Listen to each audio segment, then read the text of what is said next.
This open borders nightmare flooded our country with fentanyl and with people that shouldn't be here, some of the worst people on earth. At 2:17 a.m., a white van stopped beneath a broken streetlight in Boston's warehouse district. Its back doors opened just long enough for two men to slide out a heavy crate wrapped in plastic. Down the block, unmarked SUVs rolled quietly into position. Inside them, DEA and ICE agents adjusted night vision scopes and waited for the final signal. The air was wet, the streets empty, and the sound of rain masked the faint clicks of rifles being armed. For months, investigators had followed a chain of suspicious shipments labeled industrial cleaner that never matched their invoices. Tonight, every lead pointed here to a building that looked abandoned but pulsed with hidden movement. When the agents breached the steel door, floodlights tore through the dark, revealing rows of chemical barrels, counting machines, and duffel bags packed with cash. It wasn't a warehouse, it was a command center for the Sinaloa Cartel's East Coast operation. According to verified reports from WCVB-TV Boston, 171 suspects were taken down in the following days, along with 500 pounds of drugs and $4 million in cash. Yet at that hour, no one realized how deep the network ran, or how close it had already come to flooding New England. What began as a single midnight raid was about to unravel into a nationwide revelation, exposing a cartel system far more advanced than anyone expected. And that's where the story truly begins. To follow every step of the operation, from the coded messages to the final arrests, subscribe to Military Power and stay with us.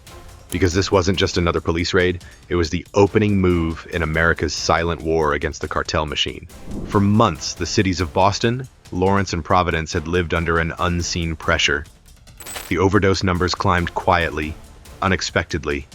Anonymous deaths that seemed at first separate, then connected. Investigators stacked the reports side by side and found a pattern. The same routes, the same fronts, the same shadowy suppliers. What emerged was this: the Sinaloa Cartel had quietly established a distribution network in the heart of New England. According to federal sources, in just 1 week, many suspects were arrested during the coordinated strikes. Agents seized narcotics and pulled in millions in cash, stashed across safe rooms and false walls. Behind the scenes, a hybrid task force composed of the Drug Enforcement Administration, the U.S. Immigration and Customs Enforcement, and the Federal Bureau of Investigation had launched the operation under the codename Operation Nor'easter Storm.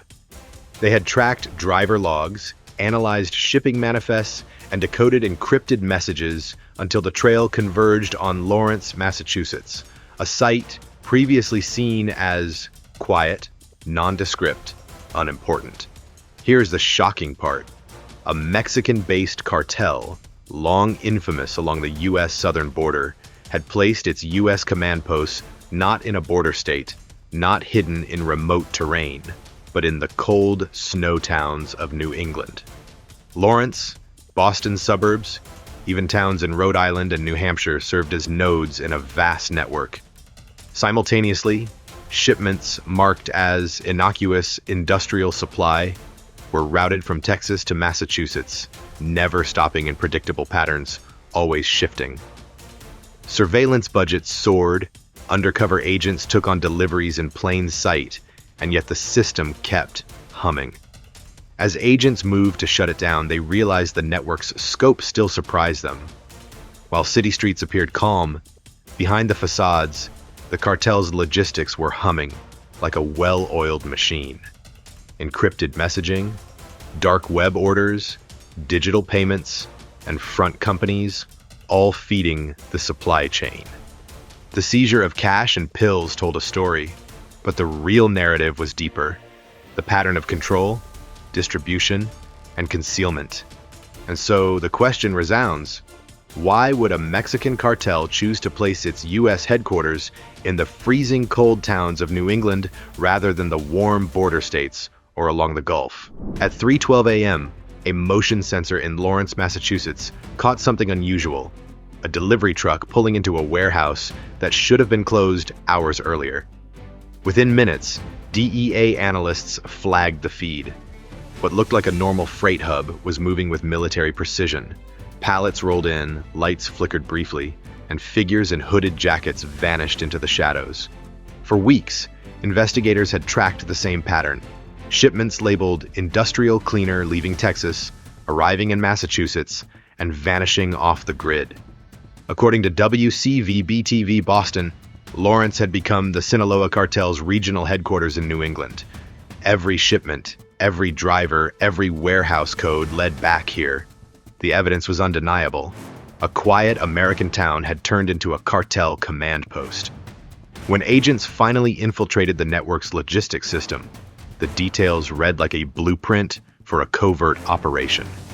The QR codes on each container were fake, masking internal ledgers that moved thousands of pills disguised as cleaning tablets. Inside, thermal cameras revealed non-stop activity.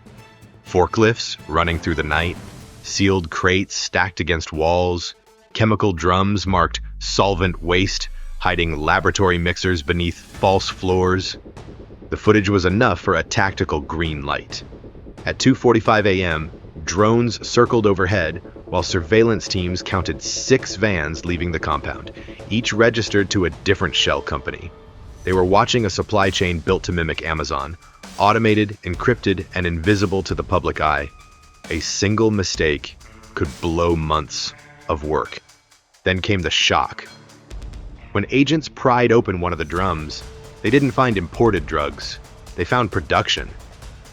The warehouse wasn't storing narcotics, it was making them. According to federal filings from the Department of Justice, the facility contained industrial pill presses, heat-sealed packaging systems, and chemical reactors capable of churning out thousands of fentanyl-laced counterfeit pills an hour. It was a drug factory disguised as a logistics company. The revelation changed everything. This wasn't a local cell-pushing product. It was an American extension of a global cartel, operating inside a quiet Massachusetts neighborhood. The system was engineered for efficiency: cryptocurrency payments, instant delivery routes, and front companies to clean the money before authorities could react. Every detail showed planning, funding, and discipline on a level that blurred the line between organized crime and corporate infrastructure. When the raid order was finally signed, the agents knew the risk. Any tip-off would scatter the network in hours. The operation launched before sunrise, teams from the DEA, ICE, and FBI hitting 20 linked sites in coordinated strikes. Inside the Lawrence warehouse, gunfire echoed through metal walls as the first agents breached the door. By dawn, the compound was secured. What they found inside confirmed their worst fears: a fully functional production and distribution hub, hundreds of thousands of counterfeit pills, and a data server mapping every route, customer, and payment node across 3 states. But as the agents looked around at the scale of the machinery, one question lingered. If Lawrence was only one node, how many others were still running undetected across the United States? Blue-stamped M30 pills slide off a vibrating tray, still warm, still perfect. A gloved hand tests the hardness, another resets the die. The labels on the incoming barrels read, "Cleaning Solvent, Mexico," yet the room looks like a small pharmaceutical plant, not a janitorial supply store. Positive pressure air hums through vented ceilings. Interior cameras watch every angle, and a laptop tallies runs by the minute. This isn't a stash house. It's a production line hidden in plain sight. Hours earlier, agents quietly traced a chain of shipments from New England warehouses to a rented unit outside New Haven, the kind of address no one remembers after they drive past. When they cracked the door, the scale and the discipline made sense. Federal filings in Connecticut describe counterfeit pill sites in the state that were built to manufacture and ship tablets across the U.S., not just supply a neighborhood. What looked legitimate at first glance began to fall apart under scrutiny. The pallets carried QR codes that matched fake manifests. The drums hid precursors, and the inventory was managed like e-commerce: order, batch, ship. Investigators recognized the equipment immediately: commercial pill press machines with custom die sets, the exact kind U.S. Customs has repeatedly intercepted arriving from China, a pathway long documented in federal seizures and earlier prosecutions in this region. In one Connecticut case, a West Hartford man admitted importing a tableting machine and dies from China to press fake oxycodone. Elsewhere, CBP flagged multiple shipments of pill press die sets at JFK in a single operation. The hardware wasn't exotic, only efficient, and devastating in the wrong hands. The chemistry told the darker story. Test kits confirmed why the pills were so perfectly uniform. They were counterfeit, and they were loaded with synthetic opioids. National health data show the rise of fake M30 oxycodone, pills that look real, work in minutes, and kill in seconds. The Centers for Disease Control and Prevention reports a sharp increase of counterfeit pill availability, while the DEA's public guidance is blunt. Fentanyl is roughly 50 times more potent than heroin and 100 times stronger than morphine. A dose the size of a few grains of salt can stop breathing. Against a camera's macro lens, that risk becomes visible. Against a mother's phone, it's just another blue tablet. Numbers from New England back up the threat. In Massachusetts, federal agents have charged large-scale counterfeiters tied to hundreds of kilograms of pressed tablets, and Homeland Security investigations, FBI and DEA, describe parallel schemes that sought precursor chemicals to synthesize fentanyl domestically. Connecticut prosecutors, meanwhile, detailed a sprawling ring that pressed counterfeit oxycodone, Xanax, and Adderall with methamphetamine and potent synthetic opioids, distributing by parcel post and the dark web. The pharmacy was a camera-watched garage. The supply chain was a printer, a label, and a tracking number. The ledgers didn't just list pill counts, they mapped payments. Wallets converted cryptocurrency to cash, which then moved through shell companies registered as cosmetics or household chemicals, the kind of front that blends smoothly into suburbia. That pattern mirrors what agents have warned across New England this year: counterfeit pills, crypto brokers, and freight routes designed to look boring. In the larger crackdown that swept Boston, Lawrence, and beyond, officials tallied 171 arrests and roughly 500 pounds of drugs, including tens of thousands of fake pills. That's not street corner chaos. That's a factory feeding an entire region. When the warrant team entered the Connecticut site, the sequence was fast. Power killed, presses braked, heat sealers cooled, then the inventory screens froze on totals that will haunt any parent who has ever opened a medicine cabinet. There were pill presses, die sets stamped for M30, industrial mixers, and bagged lots waiting for courier pickup. The lab notes were chilling in their simplicity. Adjust binder ratio, increase throughput, improve color match. It was the language of quality control, not street crime. And the danger did not stop at fentanyl. Recent DEA warnings from other regions show counterfeit M30 pills turning up with carfentanil, an even deadlier analog, underscoring how quickly recipes mutate when profit drives the formula. So the question lands hard. If a pill looks perfect, if it feels like medicine, can you trust it? Public health guidance says no. The safest pill is the one dispensed to you by a licensed pharmacy. Anything else could be an imitation with lethal consequences. The CDC and DEA both emphasize that illicit markets routinely disguise fentanyl inside counterfeit tablets, and that a single tablet can be fatal. If you ever find a tablet that seems too factory perfect for where it came from, ask yourself, would you bet your life on it? A cryptocurrency wallet opened at 3:48 a.m., its balance shifting in real time. This wallet, investigators found, was linked to a major branch of the Sinaloa Cartel operating in New England. Within days, agents discovered more than $10 million in crypto assets tied directly to the cartel's U.S. networks. Behind this digital ledger lay a shady logistics machine. The cartel was dispatching drugs across Massachusetts and Connecticut, not through street corners, but via fake food delivery apps. Drivers registered with innocuous usernames, picked up innocently packaged meals, and dropped off parcels at suburban homes. The head of Drug Enforcement Administration told Congress that illegal pills were being ordered like Uber Eats, with a few taps on a phone. Meanwhile, every layer of communication was encrypted, from one-time chat rooms to self-destructing messages on apps that vanish after 30 minutes. The network minimized direct contact. Agents noted that even middlemen never saw full delivery routes. Often they only knew the one stop they managed. Connection after connection followed the same pattern: crypto payment, digital dispatch, pickup, drop-off. The pattern amounted to a fully automated supply chain. No face-to-face meetings, no visible brokers, just algorithmic logistics and money flows. Analysts described the setup as mirroring the structure of a major e-commerce platform, where transactions proceed seamlessly and anonymously until the product arrives.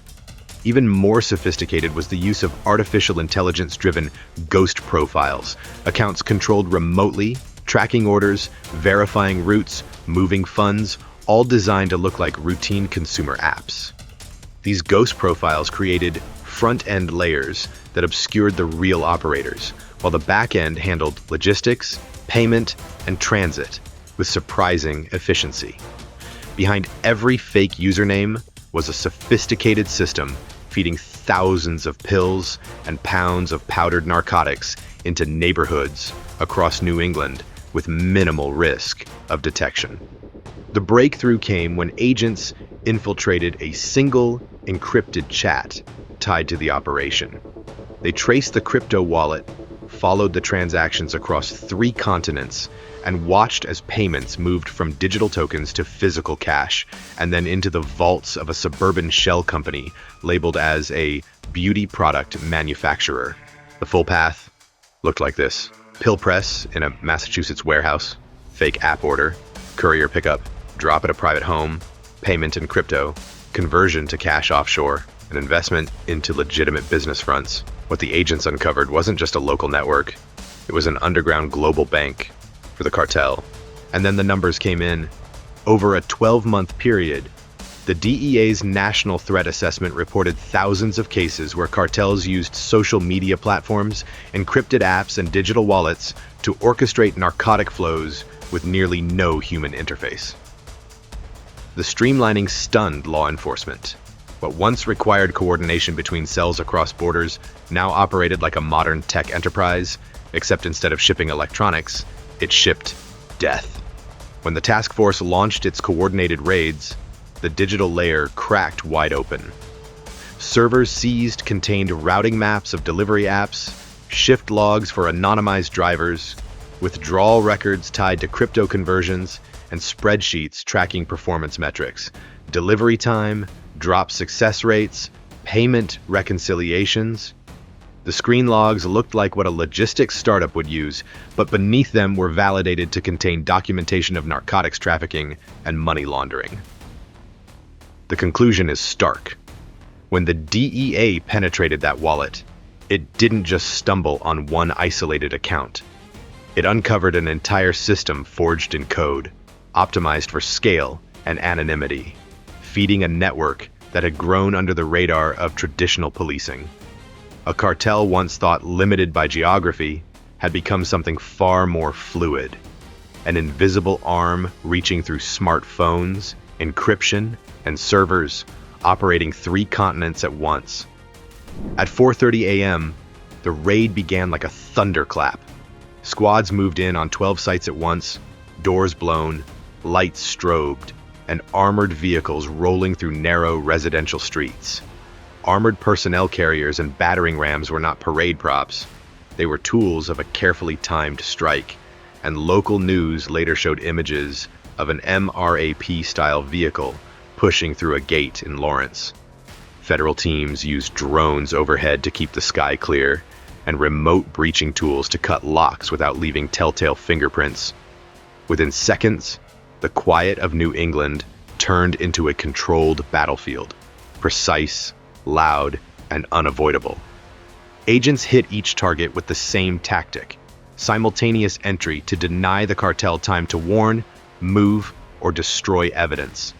That multi-entry blitz minimized leaks and forced the network to reveal itself in a matter of minutes rather than days.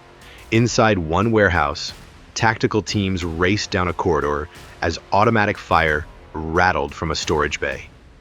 Investigators found weapons modified for higher rates of fire, and in one location reported by local outlets, even grenade launcher components and converted automatic weapons were recovered, proof that some members were prepared to escalate beyond simple trafficking. News crews later showed images of agents carrying out evidence while other teams secured checkered rooms where cash and weapons were stacked. The operation was not just kinetic, it was technical. Drones recorded dozens of vans leaving compounds in convoy the night before, and thermal footage helped map where people and machines clustered inside warehouses. Teams using forced entry robots breached secured doors, while others swept upper catwalks and basement storage. In one tense moment, an agent found a hidden safe built into a false wall. Inside, thick stacks of cash.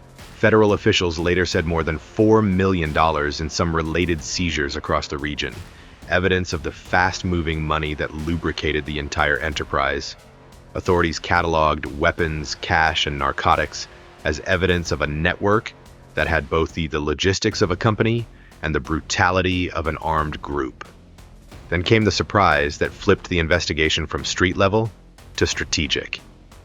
In a single Franklin area warehouse, agents uncovered a room full of servers, hard drives, and encrypted devices, hardware that investigators said stored financial ledgers and wallet keys tied to digital payments. While courts will decide the value and content of that hardware, the presence of dedicated computing equipment underlined how the cartel had moved beyond cash and duffel bags to a digitally managed money system.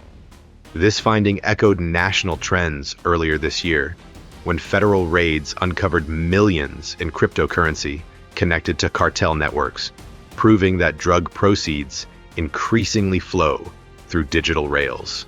Coordinated timing was the weapon.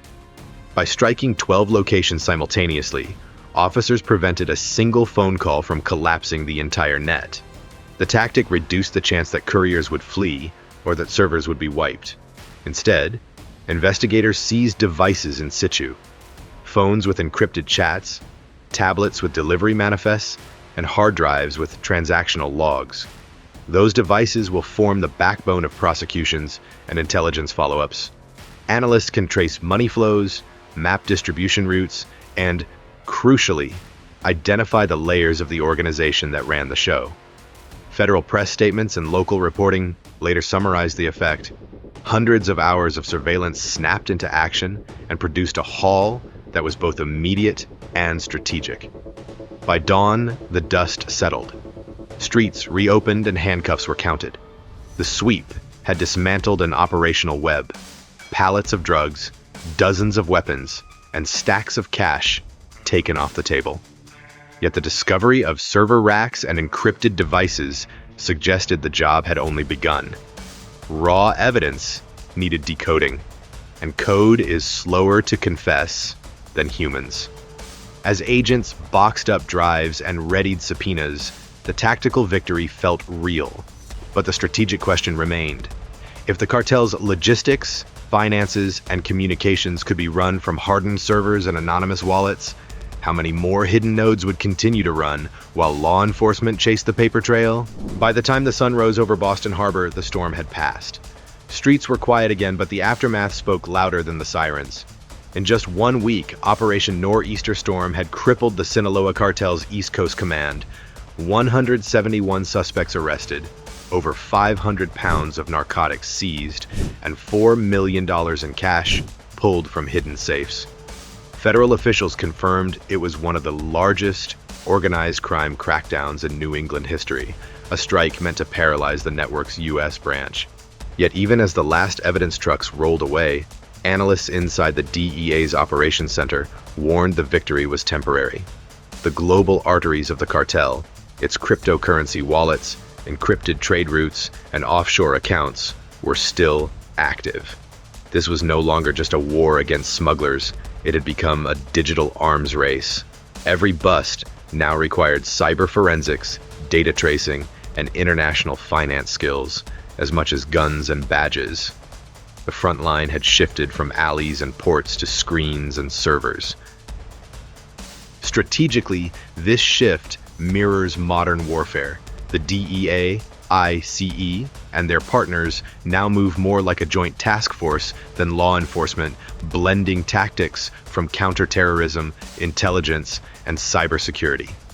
To fight a network that behaves like a multinational corporation, they must operate like one, fast, adaptive, and data-driven. But beneath the triumph lies a new question. If Boston's empire has fallen, where is the next command center already rising? Share your thoughts below and subscribe to Military Power to follow the next chapter in America's silent war against the cartels.